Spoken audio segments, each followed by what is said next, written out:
Praise the lord. Welcome back to our channel lilies of the valley. లైఫ్లో మనం కొన్ని difficult సిచ్యువేషన్స్ని ఎలోన్గా గో త్రూ అవుతున్నప్పుడు ఇమోషనల్లీ చాలా లోగా ఫీల్ అవుతాం కదా. బైబిల్లో ఇలానే తన హెల్త్ డిస్టర్బ్ అయ్యి ఇమోషనల్లీ చాలా డిస్టర్బ్ అయిన ఒక విమెన్ని దేవుడు ఎలా విడిపించారో మనం ఇవాళ తెలుసుకుందాం. మార్క్ చాప్టర్ 5:25-34 వర్సెస్లో రక్తస్రావం కలిగిన స్త్రీ గురించి మనం చూస్తాం. అయితే స్పెసిఫిక్గా 5th చాప్టర్ 30th వర్స్లో హూ టచ్డ్ మై గార్మెంట్స్ అని దేవుడు క్వశ్చన్ అడుగుతారు. ఎందుకు దేవుడు ఈ క్వశ్చన్ అడిగారు? దేవుడికి అన్నీ తెలుసు కదా. ఎవరైనా వస్త్రం ముట్టుకున్నారో ఆయనకు తెలియకుండా ఉంటుందా? అయితే ఈ 12 years నుంచి బ్లీడింగ్తో సఫర్ అవుతున్న ఆ ఉమెన్ ప్లేస్లో ఉండి ఆలోచిస్తే మనకి ఏదైనా చిన్న ప్రాబ్లం కొన్ని రోజులకు వస్తేనే మనం ఎంతో ఇబ్బంది పడిపోతున్నాం. ఏంటి నాకు ఇలా అయిపోయింది అని కదా. కొన్ని రోజులు కూడా మనం ఆ పెయిన్ తట్టుకోలేము, ఆ బాధ ఏదైనా వాట్ ఎవర్. మనకి ఫిజికల్లీ హెల్త్ డిస్టర్బ్ అయినా ఇమోషనల్లీ కూడా డిస్టర్బ్ అయిపోతుంది. అలాంటిది ఈ విమెన్కి 12 years నుంచి బ్లీడింగ్ అవుతుందంటే ఆవిడకి ఎంతో సఫర్ అయి ఉంటారు.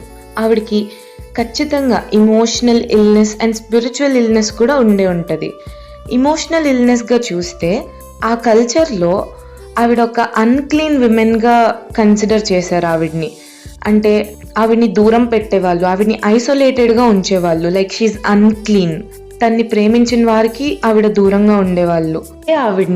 ఈవిడ పాపం చేసింది కాబట్టి ఈవిడికి సమస్య అన్నట్టు ఆవిడ్ని ఎవరు ముట్టుకునే వాళ్ళు కాదు, ఆవిడ్ని ఎవరు దగ్గర చేర్చుకునే వాళ్ళు కాదు.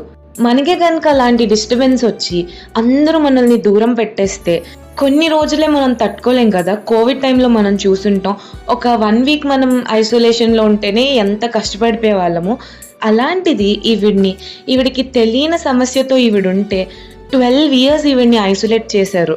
అంటే ఈవిడికి ఎంత ఇమోషనల్ పెయిన్ ఉంటుంది బిహైండ్ ద ఫిజికల్ పెయిన్. మనుషులుగా జనాలు తన ఫిజికల్ పెయిన్ అయినా అర్థం చేసుకోగలరేమో, కానీ తన ఇమోషనల్ పెయిన్ని మాత్రం ఎవరూ అర్థం చేసుకోలేరు కదా. ఆవిడ కండిషన్ని బట్టి ఆవిడ్ని కొంతమంది అసహించుకునే వాళ్ళు, చులకనగా చూసేవాళ్ళు, కొంతమంది జాలి పడేవాళ్ళు. తనున్న స్థితిలో తన్ని టెంపుల్కి కూడా రానివ్వరు కదా. తను వచ్చి చర్చ్లో తను మనస్ఫూర్తిగా ప్రేయర్ చేసుకోవాలన్నా కూడా తనకి ఎంట్రీ ఉండేది కాదు. ఆవిడ కంప్లీట్గా ఇమోషనల్ వూండ్స్తో నిండి ఉంటారు కదా, along with that physical illness. అయితే ఆవిడ దేవుని వస్త్రాలు పట్టుకున్నాక ఆవిడకి స్వస్థత వచ్చింది. She was healed, but still she was hiding her face because of her emotional wounds that were caused by people. So God wants to restore her publicly. ఆవిడకి just సీక్రెట్గా స్వస్థత ఇచ్చేసి వెళ్ళిపోలేదు, ఆవిడ్ని రీస్టోర్ చేశారు కంప్లీట్లీ.